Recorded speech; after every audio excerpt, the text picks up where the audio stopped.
E aí, galera, tudo bem? Vamos aqui finalizar o nosso roteirinho 9. Nós havíamos falado das formas de contrato a termo mais famosas, né? Que a gente encontra nos livros. E aí eu fiquei de falar com vocês sobre o contrato do intermitente. Intermitente é um contrato a termo? Então, na verdade, o intermitente ele até pode ser contratado por tempo determinado, sem problema algum. Mas ele não é necessariamente um contrato de tempo determinado. Por que não? Porque, na verdade, quando a gente pega e lê o artigo 443, especialmente aqui o parágrafo terceiro, ele diz: considera-se como intermitente o contrato de trabalho no qual a prestação de serviços com subordinação não é contínua, ocorrendo com alternância de períodos de prestação de serviços de inatividade, determinados em horas, dias ou meses, independentemente do tipo de atividade do empregado e do empregador, exceto para aeronautas regidos por legislação própria. Na verdade, o que acontece?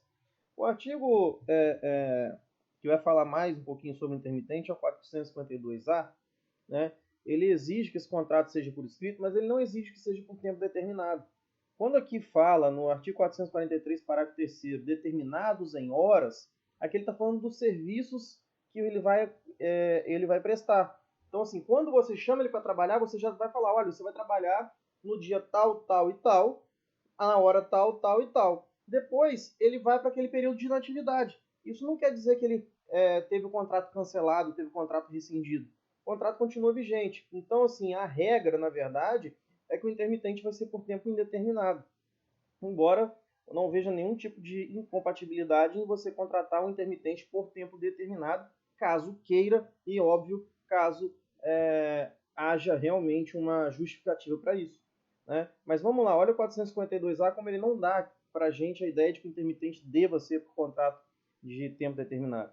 O contrato de trabalho intermitente deve ser celebrado por escrito, até porque se não for por escrito você não vai saber nem que ele é empregado, né? Ele não tem habitualidade e subordinação comum, igual a qualquer outro empregado, e deve conter especificamente o valor da hora de trabalho, que não pode ser inferior ao valor da hora do salário mínimo, ou aquele devido aos empregados no estabelecimento que exerçam a mesma função em contrato intermitente ou não. Então vejam que, na verdade, quando a CLT fala do intermitente, ela não traz a obrigação de que seja um contrato tipicamente de tempo determinado. Tá? Na verdade, o intermitente ele vai seguir a regra e, em regra, ele será por tempo indeterminado. Beleza? Bom, continuando aí o nosso estudo, com relação aos contratos a termo, existe um limite de tempo, o que faz todo sentido. Vocês já pensaram? Se eu falo assim, não, vou te contratar por tempo determinado, 60 anos. Pô, contratei a pessoa pela vida inteira, né? Isso é um contrato por tempo indeterminado, a gente tem que ter um limite. Mas qual seria o limite, Osório, para eu considerar que esse contrato é válido? 1 ano, 2 anos, 10 anos, 8 anos? Né? Na verdade, o legislador escolheu esse limite por nós. E a regra é que os contratos, né, por tempo determinado, eles não tenham mais do que 2 anos de duração. Isso a gente pode encontrar, né, no artigo 445 da CLT. Ok? Esse mesmo artigo ele menciona que se o contrato por tempo determinado for contrato de experiência, aí ele pode ser de até 90 dias. Então, assim, a regra que a CLT nos coloca é contratos por tempo determinado serão de até 2 anos de duração. Se for experiência, aí não tem sentido ser 2 anos, né? Porque experiência é só para você ver se aquele empregado realmente tem o que você esperava, né? Se ele realmente age da maneira que você esperava. E aí você não precisa de 2 anos para isso. 90 dias está mais que suficiente. Né? Assim foi o que o legislador pensou. Então, para contrato de experiência, eles só podem ser formulados por até 90 dias. Mais do que 90 não pode. A mesma coisa em relação aos outros, né? Aos outros contratos de tempo determinado, eles não podem superar 2 anos de duração. Agora, se nós estivermos falando do temporário, aí a limitação é um pouco menor. Na verdade, antes das mudanças que aconteceram em 2017, o temporário ele podia ser contratado por até 3 meses apenas. Não podia passar de 3, via de regra. Hoje, ele pode ser contratado por 180 dias. Tá? Em abril de 2017, houve mudança legislativa na lei dos temporários e passou o limite de contratação do temporário passou a ser de 180 dias, consecutivos ou não. Não interessa, não precisa ser 180 dias seguidos. tá? Então, antes era 3 meses, hoje são 180 dias. Antigamente, inclusive, o pessoal confundia muito, né? Porque falava-se, 3 meses é de experiência. Não, experiência é 90 dias. 90 dias do temporário. Não, o temporário eram 3 meses.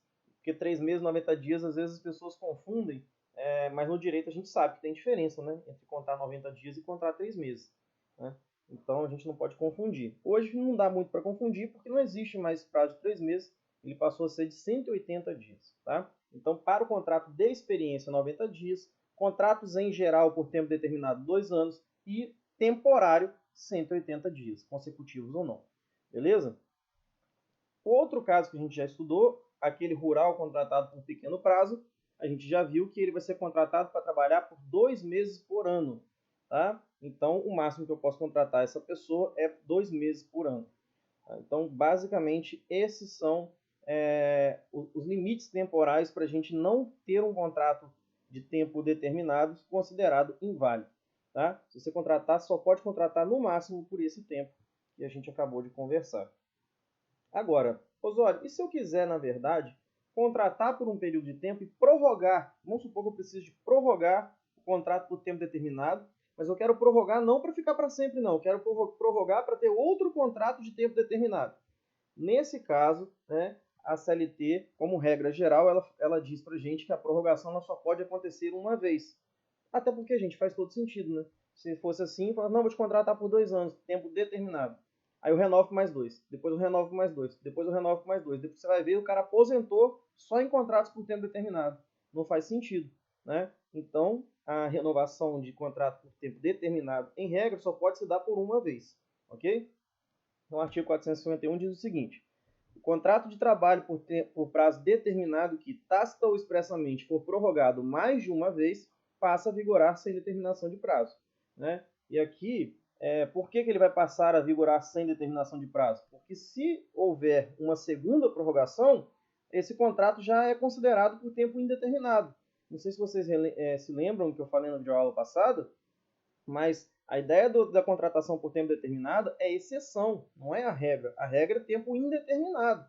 Então, quando você está fraudando a exceção, a consequência é que você entra para a regra. Né? Se você está, pela segunda vez, renovando um contrato de tempo determinado, na verdade você está fraudando o instituto do contrato a termo. E como está fraudando, você vai ter uma consequência que é tornar esse contrato por tempo indeterminado. O que vai fazer uma diferença, vai fazer bastante diferença, na verdade, até pelas formas de rompimento contratual. Isso a gente vai estudar no semestre que vem. Ok? Então, o contrato ele só pode ser prorrogado uma vez. Mais de uma vez já é considerado por tempo indeterminado. Tinha até uma pegadinha que as pessoas costumavam cobrar em concurso, até já vi, não lembro agora se eu já vi em OAB, mas concurso eu tenho certeza. Que era o seguinte: a questão perguntava qual era a afirmativa correta, e escrevia assim: contrato de trabalho por prazo determinado, que tácita ou expressamente for prorrogado mais de 2 vezes, passará a vigorar sem determinação de prazo. E aí a pessoa achava que estava certo, porque ela pensava assim: mais de uma então mais de 2 também vai ser. Só que na verdade essa questão estava errada, porque não tem como você prorrogar mais de 2 vezes. Porque você prorrogou mais de uma, ele já é indeterminado. Se ele já é indeterminado, não tem como você prorrogar mais. Né? Então era uma pegadinha que tinha em algumas provas antigamente. Enfim, mas continuando aí, isso é só uma curiosidade para vocês. No caso do temporário, eu também só posso prorrogar. Eu posso prorrogar, na verdade, o contrato uma única vez. Porém, você pode prorrogar em dias consecutivos ou não por mais 90 dias. Tá? Então, o que acontece? O seu contrato ele é de 180 dias, mas você só pode prorrogar ele por mais 90. Tá? Não dá para prorrogar ele pelo mesmo prazo. E outra coisa, neste caso do temporário, o 180, que é o máximo, mais a prorrogação de 90, podem ser somados. Ou seja, você consegue ter um trabalhador por tempo determinado trabalhando um total de 270 dias. O que você não pode fazer é contratar direto por 270. Não. Você tem que contratar no máximo por 180 para depois prorrogar por no máximo 90. E aí sim você consegue 270. Tá? Então, se alguém te perguntar, qual é o prazo máximo de contrato de trabalho temporário? É 180, não é 270. Porque 270 é com a prorrogação. Tá? E aqui já vem uma curiosidade para falar para vocês também, que é muito interessante vocês saberem. Aqueles prazos anteriores que eu falei, 2 anos para os contratos em geral, 90 dias para o contrato de experiência, eles são o máximo, incluindo a prorrogação. Não é igual ao temporário, não. O temporário, a prorrogação soma, né? Lá não, naqueles outros contratos que são regra da CLT, o de 2 anos e o de 90 dias, que é, no caso, o contrato de experiência, você tem que fazer um contrato e você só pode prorrogar se você não ultrapassar o limite. Por exemplo, eu contratei um pedreiro para uma obra que durou 1 ano, mas aí deu um problema na obra, eu vou precisar de contratá-lo por mais 6 meses. Posso? Posso. Por quê? Porque 1 ano, uma prorrogação só, mais 6 meses, 1 ano e 6 meses não passa de 2. Agora, contratei um pedreiro para uma obra que durou 1 ano e 8 meses. Ele precisa de mais 6 meses para resolver um serviço. Via de regra, eu posso prorrogar? Não, não vou poder prorrogar. Por quê? Porque, na verdade, se eu somar 1 ano e 8 meses, mais 6 meses, passa de 2. E eu não posso, na soma da prorrogação, eu não posso passar do limite máximo de 2. Por isso, inclusive, que na maioria dos contratos de experiência que vocês olhem por aí, seja como modelo, seja como contratos realizados, muitos contadores têm até alguns modelos, né? Vocês vão encontrar um padrão dizendo: fulano é contratado por experiência por 45 dias, podendo ser prorrogado uma vez para mais 45. Por quê? Porque aí não passa de 90, tá? Então, assim, tanto no caso de 90 dias quanto no caso de 2 anos, com a prorrogação não pode passar de 90, não pode passar de 2 anos. Já no caso do temporário, ele é diferente. Ele, com a prorrogação, ele passa do máximo de 180. Ele chega até 270, porque 180 mais 90 dá 270. Ok? O temporário ele é diferenciado nesse sentido. Bom, uma coisa é falar de prorrogação. Outra coisa é falar de recontratação. Tá? Porque assim, se eu sei que eu não posso ficar prorrogando, só posso prorrogar uma vez, se a gente quisesse fraudar a legislação e não houvesse o que eu vou falar agora, seria fácil, porque era só fazer o seguinte: prorrogo uma vez e depois acabou o tempo, eu deixo 2 dias passar, recontrato. Acabou o tempo, deixo 2 dias passarem, recontrato. E eu fico recontratando a pessoa sempre, né, por tempo determinado. Isso seria uma fraude. Então, a própria CLT já se cercou desse cuidado e ela fala: olha, se você quiser recontratar um camarada que foi contratado por tempo determinado, você tem que dar um espacinho de 6 meses. Se você não der esse espaço de 6 meses, eu vou considerar que o segundo contrato já é por tempo indeterminado. Tá? É isso que fala o artigo 452. Tem 2 exceções nesse artigo. Vamos ver o artigo. Considera-se por prazo indeterminado todo contrato que suceder dentro de 6 meses a outro contrato por prazo determinado. Quer dizer, se você quer contratar o mesmo cara que você já contratou como prazo determinado, só pode contratar de novo se der um intervalo de 6 meses. Se não der, vai ser considerado por prazo indeterminado esse contrato posterior. Tá? Salvo se a expiração deste dependeu da execução de serviços especializados ou da realização de certos acontecimentos. Aqui é o seguinte: em alguns casos, você vai necessariamente ter que recontratar uma pessoa que você já contratou antes. São casos que, obviamente, para serem considerados legais, legítimos, a gente tem que ter uma justificativa plausível para isso, né? Por exemplo, imagina aquele caso que eu falei do pedreiro.